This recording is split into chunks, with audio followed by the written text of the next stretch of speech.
우리 찬송가 264장입니다. 찬송가 264장.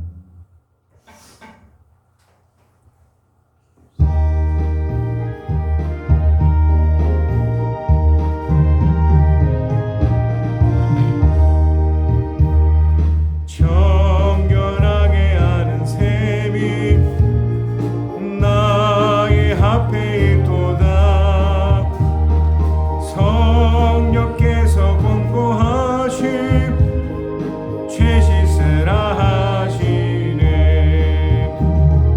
찬양하리 찬양하리 죽임당한 어린 양 주께 영광 돌리어라. 우리 죄를 씻어주셨네. 나의 가는 길이 좁고 내 뜻대로 안 돼도 모든 욕심 다 버리고 주만 따라가겠네. 찬양하리 찬양하리 죽임당한 어린 양 주께 영광 돌리어라. 우리 죄를 씻어주셨네. 나의 마음 제단 위에 불길같이 타올라. 영원토록 찬양하며 주께 영광 돌리네. 찬양하리 찬양하리 죽임당한 어린 양 주께 영광 돌리어라. 우리 죄를 씻어주셨네. 한량없는 주의 은혜 나를 영접하셨네. 내가 지은 모든 죄와 허물 용서하셨네. 찬양하리 찬양하리 죽임당한 어린 양 주께 영광 돌리어라. 우리 죄를 씻어주셨네. 하나님께 영광 성자 예수께 영광 성령님께 또한 영광 모두 돌려드리세. 찬양하리 찬양하리 죽임당한 어린 양 주께 영광 돌리어라. 우리 죄를 씻어주셨네. 아멘. 이번 주간 주신 하나님 말씀입니다. 베드로전서 4장 12절에서 19절 중에서 오늘은 14절에서 16절까지. 베드로전서 4장 14절에서 16절 우리 한 목소리 함께 읽습니다. 시작. 여러분이 그리스도의 이름으로 모욕을 당하면 영광의 영 곧 하나님의 영이 여러분 위에 머물러 계시기 때문입니다. 여러분 가운데 아무도 살인자나 도둑이나 악을 행하는 자나 남의 일을 간섭하는 자로서 고난은 당하는 일이 없도록 하십시오. 그러나 그리스도인으로서 고난을 당하면 부끄러워하지 말고 도리어 그 이름으로 하나님께 영광을 돌리십시오. 아멘. 우리가 계속해서 이번 주간 하나님 우리에게 주시는 말씀이 이거죠. 제재 행동이 펼쳐지면서 시련의 불길이 있다는 겁니다. 시련이 있다는 거죠. 시련이 또 강해서 불길처럼 타오를 수 있는데 이제 그것의 또 한 형태가 모욕을 당할 수 있습니다. 모욕. 이 모욕이 치욕이죠. 업신여겨짐을 당하고 욕되게 이렇게 부끄러워지는 것, 또 조롱을 당하는 것 이런 것들인데 이게 하나님 믿는 우리들에게 있을 수 있고요. 근데 이 모욕이 일반적으로 세 가지 형태로 우리에게 나타날 수 있습니다. 하나는 정말 억울하게 진짜 예수 믿는 것 때문에 뭐 저라면 목사라는 이유 때문에 당하는 이런 곤란함이 있죠. 이걸 모욕스러움이죠. 또 이렇게 애매하게 당하는 경우가 있어요. 그러나 이제 이런 거와 상관없이 정말 우리 15절에 나타났던 것처럼 살인자나 도둑이나 악을 행하는 자나 남의 일을 간섭하는 자로서 이 남의 일을 간섭한다는 것은 다른 사람을 괴롭힌다는 겁니다. 축복의 말이 아닌 악한 말로 뒷담화하고 뭐 여러 가지 것들이죠. 그러니까 이런 것들로 인해서 고난당함, 그러니까 시련을 당하고 이것이 모욕으로 나타나질 때입니다. 우리 예수님이 이런 치욕을 당하신 적이 있었죠. 정말 억울하게. 제가 요한복음 18장 38절에 19장 16절로 이렇게 나누었는데 빌라도가 인정을 했습니다. 예수님이 그 당시에 그 이스라엘 사람들에게 억울한 일을 당할 때 나는 그에게서 아무 죄도 찾지 못하였어. 무려 이 이야기를 무려 4번에 걸쳐서 얘기를 합니다. 그러니까 이스라엘 백성들이 하도 이 예수님을 죽여달라고 하니까 그 부분도 제가 읽어드리면 이렇습니다. 다시 관저 안으로 들어가서 예수께 물었다. 당신은 어디에서 왔소? 예수께서 그에게 아무 대답도 하지 않으셨다. 그래서 빌라도가 예수께 말하였다. 나에게 말을 하지 않을 작정이요. 나에게서는 당신을 놓아줄 권한도 있고 십자가에 처형할 권한도 있다는 것을 모르시오. 예수께서 대답하셨다. 위에서 주지 않으셨더라면 당신에게는 나를 어찌할 아무런 권리도 없을 것이요. 그러면 나를 당신에게 넘겨준 그 사람의 죄는 더 크다 것이요. 이 말을 듣고서 빌라도는 예수를 더욱더 놓아주려고 힘썼다. 그러나 유대 사람들은 이 사람을 놓아주면 총독님은 황제폐하의 충신이 아닙니다. 자기를 가리켜서 왕이라고 하는 사람은 누구나 황제폐하에 반역한 자입니다. 그러니까 이걸 좀 이렇게 취해보면 이스라엘 백성들이 예수를 죽이려고 했던 이유는 자기가 하나님의 아들이라고 했다는 것 때문이에요.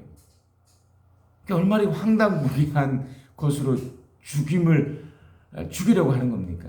그러니까 우리가 이 땅을 살면서 내가 교회 다닙니다. 내가 예수 그리스도를 믿는 사람을 이 땅을 사랑합니다. 라고 고백하는 그 비슷한 경우도 그러니까 받아들인 쪽에서는 그래서 어쩌라고 이렇게 되는 거예요. 그러니까 너도 이 세상에 이렇게 악한 것이 바로 너 때문이야 이렇게 하는 거와 똑같거든. 그게 너무 억울한 거죠. 빌라도가 이제 이 이스라엘 백성들의 편을 들어서 막 채찍으로 때리고 막 그럼에도 불구하고 어떻게든 풀어주려고 했지만 결국 뭡니까? 빌라도는 이 말을 듣고 예수를 데리고 가서 재판석에 앉았다. 그날은 유월절 준비일이고 때는 난 12시쯤이었다. 빌라도가 유대 사람들에게 말해 보시오 당신들은 왕이요. 그들이 외쳤다. 없애버리시오 없애버리시오. 그래서 십자가에 못 박으시오. 그래서 이제 예수님이 십자가에서 억울하게 죽임을 당했습니다. 이 상황에 예수님이 뭐 변호할 수도 있지 않았겠습니까? 그러니까 변호해봤자 물론 예수님이 하나님의 뜻에 의해서 그러니까 억울한 죽임을 스스로 어떻게 보면 선택할 경우도 있었지만 이런 상황을 보면서 우리가 우리도 이렇게 억울하고 치욕스러운 일들도 겪을 수 있겠구나. 또 한 경우죠. 이미 말씀드려도 애매한 경우입니다. 자, 이 애매한 경우를 찾다가 이 바울을 찾았습니다. 사도 바울. 이전에 사울 때였습니다. 사도행전 9장 1절에서 9절인데 사울은 여전히 주님의 제자들 위협하며 살기를 띄고 있었다. 그는 제사장에 가서 다메섹에 있는 여러 회장으로 보낼 편지를 써달라고 했다. 그는 그 도를 믿는 사람은 남자 여자나 가리지 않고 닥치는 대로 묶어서 예루살렘을 끌고 오려고 했던 것이다. 사울이 길을 가다가 다메섹 가까이 이르렀을 때에 갑자기 하늘에서 환한 빛이 그를 둘러 비추었다. 그는 땅에 엎어졌다. 지금 이 사울은 나름대로 최선을 다하고 있었던 겁니다. 아직 예수 그리스도를 만나기 전이었기 때문에 자기 의로 정의롭게 살고 있었던 거죠. 그 당시에 예수를 믿는 사람들은 우리 예수님이 억울하게 죽임을 당하셨던 것처럼 이 예수를 믿는 이 사람들이 잘못됐다고 자기는 믿고 있었기 때문입니다. 그러니까 자기가 믿고 있는 이 도가 워낙, 이 유대교가 워낙 컸기 때문에 이것이 잘못된 것들. 우리 이 땅을 자기 의로 살아갈 수 있잖아요. 자기가 옳다 여겨서. 그러니 자기 나름대로 최선을 다하고 자기 나름대로 뭔가 옳다라고 여기면서 막 열심히 살아가고 있었던 건데 하나님 없이 살았던 거죠. 근데 이제 문제는 본인은 그렇게 맞다라고 여기지만 이건 하나님 보실 때 아니거든요. 그러니까 우리 노력이 필요합니다. 또 우리 열심도 중요하고요. 하지만 이것이 하나님과 관계에서 되어지는 것이 아닐 때는 이 사울처럼 되는 거예요. 이렇게 할 때 우리 주님이 직접 이 사울에 나타나 하실 말씀, 사울아 사울아 네가 왜 나를 핍박하느냐. 이제 사울이 물어요. 주님 누구십니까? 나는 네가 핍박하는 예수다. 이렇게 얘기를 해요. 그리고서 그 하나님의 심판 같은 일들이 펼쳐지죠. 사울은 땅에서 일어나서 눈을 떴으나 아무것도 볼 수가 없었다. 그래서 사람들이 그의 손을 끌고 다메섹으로 데리고 갔다. 그는 사흘 동안 앞을 보지 못한 상태에서 먹지도 않고 마시지도 않았다. 그러니까 자신의 노력으로 뭔가를 이루려고 했던 이 사람들에게 이런 일이 당해요. 그러니까 모욕이 된 거죠. 이런 일이 사울에게 일어날 거라고 상상으로 했겠습니까? 이런 일이 펼쳐지죠. 자기 의로. 근데 이것이 하나님 보실 때는 어떤 거였습니까? 하나님을 핍박하는 일이 된 거예요. 그러니까 이게 오히려 자기를 핍박하는 것으로 바뀐 거죠. 또 한 경우죠. 이미 말씀드렸듯이 억울하거나 애매한 것이 아니라 자기 스스로의 죄악 때문에 살인자나 도둑이나 악을 행하는 자나 남해를 가십하는 자로서 고난 당하는 일이 없도록. 그러니까 이런 것 때문에 고난을 당하는 거예요. 이렇게 모욕이 또 생길 수 있어요. 뭐 감옥에 가든지 사람들로부터 부끄러움을 당하든지. 뭐 기억하시겠지만 얼마 전에 우리 교회에 이 물건을 훔쳐갔던 이분이 어떻게 보면 부끄러움을 당한 거잖아요. 수치를 당한 거잖아요. 훔쳤기 때문에. 우리 삶 속에서도 이런 일들이 분명히 있죠. 이건 받으셔야 됩니다. 받아내셔야 됩니다. 근데 지금 문제는 뭐냐면 하나님을 믿는 사람으로서 이 땅을 살아가면서 또 나름대로 열심히 살아가고 있다가 당하는 이런 모욕이에요. 이럴 때 성경은 이 베드로를 통해서 말씀하고 싶었던 게 뭐냐면 복이 있대요. 그리고 영광의 영, 그러니까 하나님의 영이 여러분과 함께 있기 때문에. 그러니까 하나님 믿는 사람들은 이런 억울한 일을 당할 수 있습니다. 또 나름대로 신앙생활을 하면서 열심히 산다고 하면서도 이런 애매한 이런 모욕스러움이 당할 수 있나요? 없나요? 당할 수 있어요. 이런 일을 당할 때 어떻게 해야 되나요?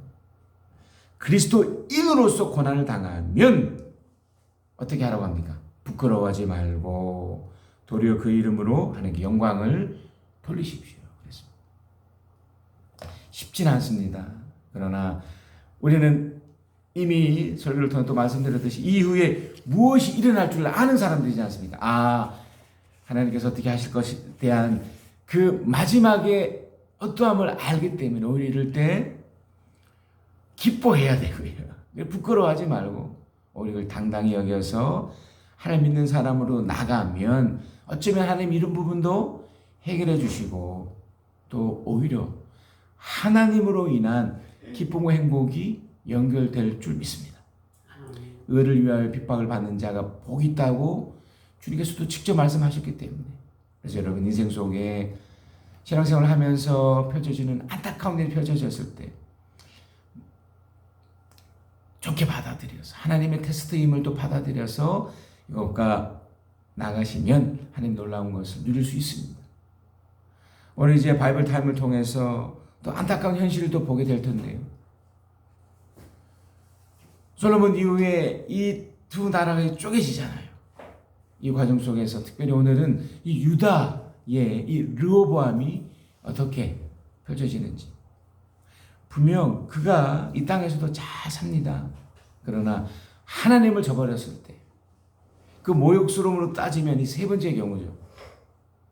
그리스도인으로서 당하는 고난이 아니라 그리스도인으로서가 아닌 악한 그 때문에 펼쳐지는 고난이 펼쳐졌을 때 나는 심판이 임하는, 긍정적인 심판이 아니라 부정적인 심판이 임할 수 있다는 걸 우리는 날마다 명심을 해야 되는데, 자, 우리 197페이지입니다. 역대기하 10장 그리고 12장 말씀입니다. 어제 보았던 것은 북쪽 이스라엘 쪽, 그러니까 르호보암에 관련된 이야기가 쭉 나왔다면, 오늘은 이제 남쪽 유다의 그 르호보암, 북쪽 이스라엘의 여로보암이었다면 오늘은 남쪽 유다의 그 솔로몬의 아들이었던 르호보암에 그 관련된 이야기가 나옵니다. 자, 10장 1절. 온 이스라엘이 르호보암을 왕으로 세우려고 세겜에 모였으므로 르호보암이 세겜으로 갔다. 느바드의 아들 여로보암이, 이제 그 신하였었죠. 이 소식을 들었다. 그는 솔로몬 왕을 피하여 어디로 갔습니까? 이집트에 있었다가 피해 있었는데, 이 소식을 듣고 이제 솔로몬이 죽고 그의 아들 르호보암이 왕이 되었다라는 이 소식을 듣고 이집트에서 돌아왔다. 사람들이 여로보암을 불러내니 그와 온 이스라엘이 르호보암에게 가서 이렇게 말하였다. 임금님의 아버지께서는 우리에게 무거운 명예를 메우셨습니다. 이제 임금님께서는 임금님의 아버지께서 우리에게 메우신 중노등과 그가 우리에게 지으신 이 무거운 명예를 가볍게 해주십시오. 그러면 우리가 임금님을 섬기겠습니다. 르호보암이 그들에게 말했다. 사울 뒤에 나에게 다시 오시오. 이 말을 듣고 백성들은 돌아갔다. 자, 이미 어제 비슷한 말씀이 있었죠. 그렇게 해서 이제 솔로몬 시대에 함께했던 그 원로들의 충고를 듣습니다. 근데 그 충고를 듣나요? 듣지 않아요? 듣지 않아요. 그리고 이 젊은 사람들을 의지하는데, 자, 8절입니다. 8절. 원로들이 이렇게 충고하였지만 그는 원로들의 충고를 무시하고 자기와 함께 자기를 받드는 젊은 신하들.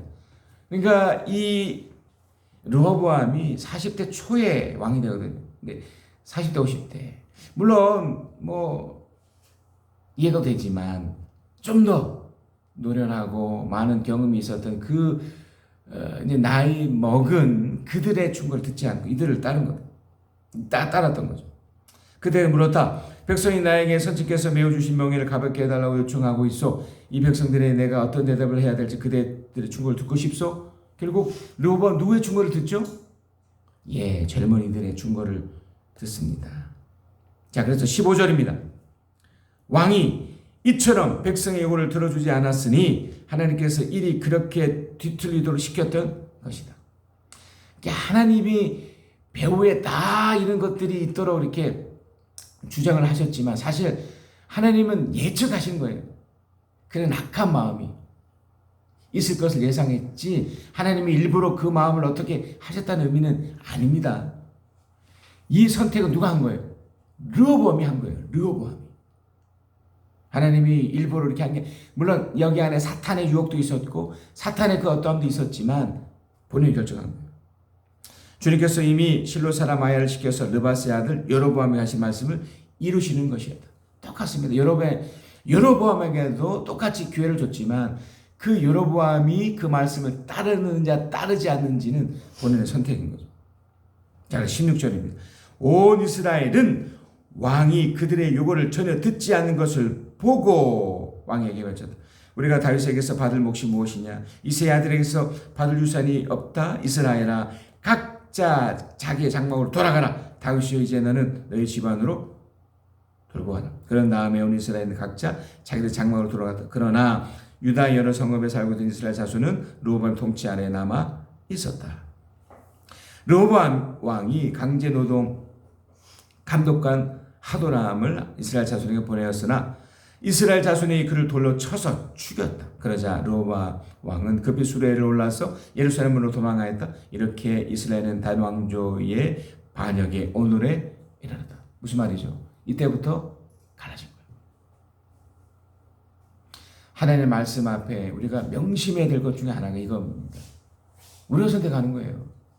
그러니 바른 선택만 했었어도 하나님의 배후에 어떠함이 있다 할지라도 우리가 바른 선택을 했다면 회개가 그런 거잖아요. 그러니까 하나님 앞에 바로 서 있기만 하면 비록 우리가 실수하고 심지어 넘어졌어도 그러니까 그 모욕당함의 세 번째 경우 어쩔 수 없죠. 그러나 돌이켜서 하나님의 사람으로서 기꺼이 또 고난당함으로 또 나간다면 어땠을까? 우리가 그렇게 하지 않았죠. 자, 11절입니다. 11장입니다. 우리 한번 읽겠습니다.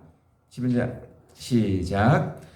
르호보암이 예루살렘에 이르러 유다와 베냐민 가문에 동원령을 내려서 정병 18만 명을 소집하였다. 그는 이스라엘과 싸워서 왕국을 다시 르호보암에게 돌리려고 하였다. 그러나 그때에 주님께서 하나님의 사람 스바냐에게 말씀하셨다. 너는 솔로몬의 아들 유다의 르호보암 왕과 유다와 베냐민 지방의 온 이스라엘에게 이 말을 전하라.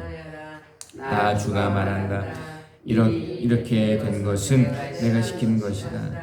너희는 올라가지 말아라. 너희의 동족과 싸우지 말고 각자 집으로 돌아가거라. 그들은 이러한 주님의 말씀을 듣고 여로보암을 치러 가는 길을 멈추고 돌아섰다. 그럼에도 불구하고 이제 회개를 하고 있었던 거예요. 자, 더 놀라운 것은 르호보암이 요새를 만들고 쭉 제가 계속 읽겠습니다. 르호보암은 예루살렘에 자리 잡고 살면서 유다 지방의 성읍들을 요새로 만들었다. 베들레헴과 에담과 느고와에와 쭉 나와요. 그리고 12절 각 성읍마다 방패와 창을 마련해 두어 성읍들을 크게 광화했다. 이렇게 유다와 베냐민의 르호보암의 통치하에 들어간다. 그러니까 르호보암이 나름대로 정치를 잘했던 겁니다. 근데 하나의 반전이 생겨요. 그러니까 여로보암이 이제 북쪽 이스라엘 전체 10지파를 다스리고 있었지 않습니까? 이제 그 과정에서 안타까운 일이 펼쳐집니다. 13절 이스라엘 전국에 있던 제사장과 레위 사람들이 모두 자기들이 살던 지역을 떠나 누구에게로 옵니까? 르호보암에게로 옵니다. 유다 이쪽으로 내려와요.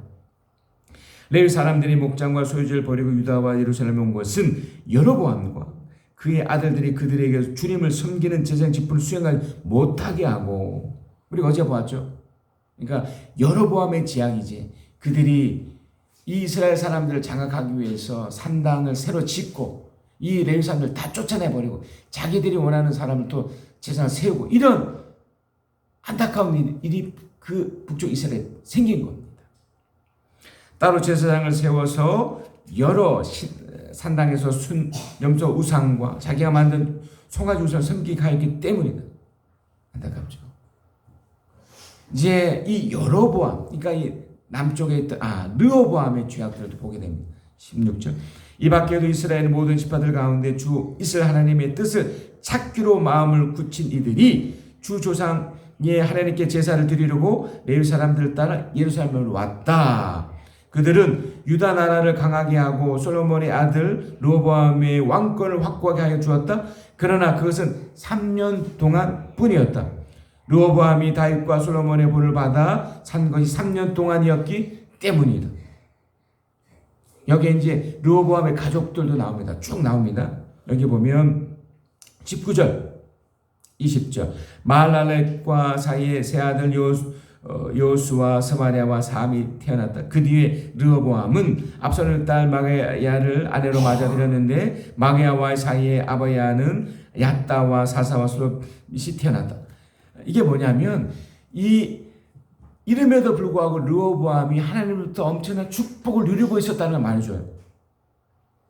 여기도 있잖아요. 르호보암은 아내 18명에 첩 60명을 거느렸고 그들에게 아들 28명과 딸 60명을 보았지만 많은 사람들이 있었고 하나님의 축복을 누렸던 이 르호보암이었는데, 자 12장. 근데 안타까운 일이 펼쳐지죠. 이런 축복이 있음에도 르호보암이 하나님을 따르지 않아요. 자 12장 1절 함께 읽겠습니다. 시작. 르호보암은 왕위가 튼튼해지고 세력이 커지자 주님의 율법을 저버렸다. 온 이스라엘도 그를 본받게 되었다.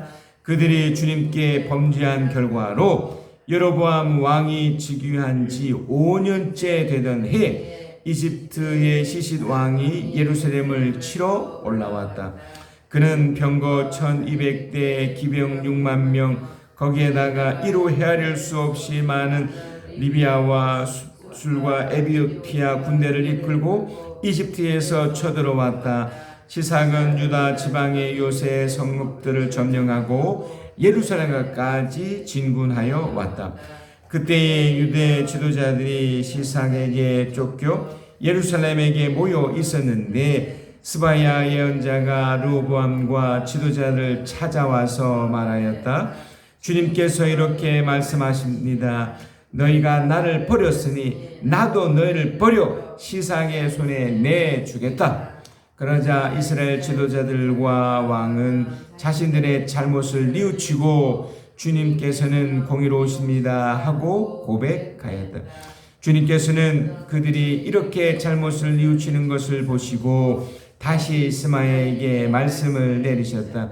이렇게 잘못을 뉘우치니 내가 그들 멸하지는 않겠으나 그들이 구원을 받기는 해도 아주 가까스로 구원을 받게 하겠다. 내가 내 분노를 시삭을 시켜서 예루살렘에 다시 쏟지는 않겠으나 그들이 시삭의 종이 되어 보아야 나를 섬기는 것과 세상 나라들을 섬기는 것이 어떻게 다른지 깨닫게 될 것이다. 이집트의 시삭 왕이 예루살렘을 치러 올라와서 주님의 성전 보물과 왕실 보물을 하나도 남기지 않고 다 털어갔다. 솔로몬이 만든 금방패들도 가져갔다. 그래서 르호보암 왕은 금방패 대신에 녹방패들을 만들어서 대궐문에 지키는 경호 책임들에게 주었다. 왕이 주님의 성전에 들어갈 때마다 경호원들은 녹방패를 들고 가서 경호하다가 다시 경호실에 가져오곤 하였다.